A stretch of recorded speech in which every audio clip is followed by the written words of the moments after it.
ఒక నిమిషం చంద్ర గారు, ఎస్ శరత్ గారు. సో ఇద్దరికి నోటీస్ పంపారు వాళ్ళు నిన్న.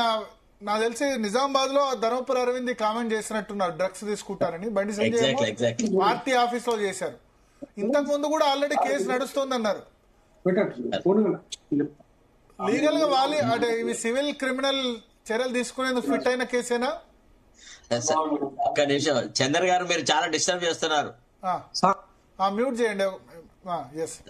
సార్ విషయం ఏంటంటే ఇప్పుడు ఈ లీగల్ సెల్ దుబ్బలే సార్, అంతా ఒకటే కులపోళ్ళు సార్. వాళ్ళ లీగల్ సెల్ వాళ్లే ఉంటారు, వాళ్ళ మెడికల్ సెల్ వాళ్లే ఉంటారు, అంతా కులగజ్జి వాళ్లే ఉంటారు.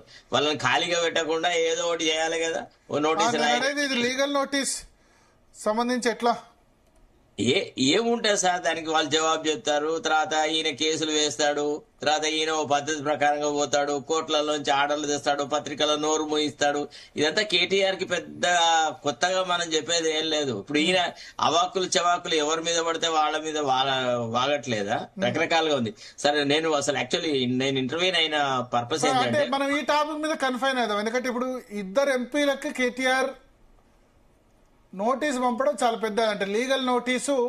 వాళ్ళు చేసిన ఆరోపణలు కూడా ప్రస్తావించారు. బహుశా సంజయ్ హీరోయిన్ల ఫోన్లు ట్యాప్ అన్నారు, అరవింద్ ఏమో డ్రగ్స్ తీసుకుంటారు అని చేశారు. ఇదంతా ఇంటిమిడేటింగ్. కానీ ఇటువంటి ఇప్పుడు కొండా సురేఖ కేసులో ఇట్లాగే లీగల్ నోటీస్ చేస్తే కొండా సురేఖ నాగార్జునకు క్షమాపణ చెక్కింది అక్కడ. మీకు ఒక విషయం చెప్పనా సార్, ఇక్కడ రాజకీయ నాయకులు ఈ ఇట్లాంటి వ్యవహారాలలో లీగల్ నోటీసులు ఇచ్చుకోవడము, తర్వాత ఈ రకంగా కోర్టుల చుట్టూ తిప్పడము, వీళ్ళకు డబ్బులు ఉన్నాయి కాబట్టి 5 కోట్లకు 4 కోట్లకు డిఫమేషన్ కేసులు వేయడం, ఇదంతా ఒక రకంగా అంటే అసహనానికి వ్యక్తిగత ఆరోపణ కదా. రాజకీయ ఆరోపణ కంటే వ్యక్తిగత ఆరోపణ ఉంది కదా అది. సార్ అందరు అన్నారు సార్. అట్లా అంటే మరి వీళ్ళ ఇప్పుడు ఈ ఆరోపణలు చేయడంలో ఒకళ్ళు మేలు ఒకళ్ళు తక్కువ అని మనం చెప్పడానికి వీల్లేదు. ఇప్పుడు ఆరోపణల స్థాయి, ఆరోపణలు చేసే వ్యక్తుల స్థాయి కూడా చాలా నీచాతి నీచంగా దిగజారిపోయింది. చాలా చాలా దరిద్రంగా దిగజారిపోయింది. ఒకప్పుడు ఒక ప్రతిపక్ష నాయకుడి గురించి సింగులర్ గా అంటే ఒక మీరు అనే బదులు నువ్వు అని అంటే కూడా ఆ పార్టీల అధ్యక్షులు, ఆ పార్టీల నాయకులు అభ్యంతర పెట్టి అట్లా కాదు, ప్రతిపక్షాలను గౌరవించాలి, ఇది పార్లమెంటరీ సాంప్రదాయం, అది ఇది అనేవాళ్ళు. నాకు గుర్తుండే ఉంటది.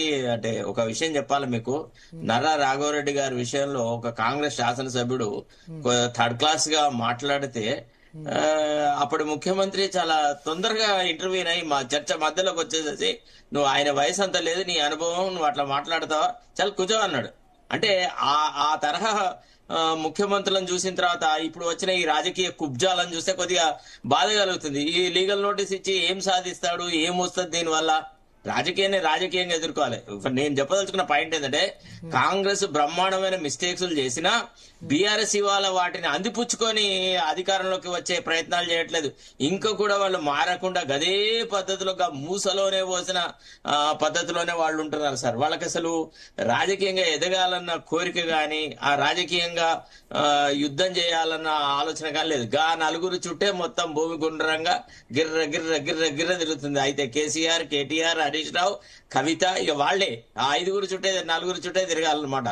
ఈ రకంగా వీళ్ళు ఏం చేసినా వేస్ట్. వీళ్ళ ఒరిగేది లేదు, తరగేది లేదు. ఓకే రవికుమార్ గారు.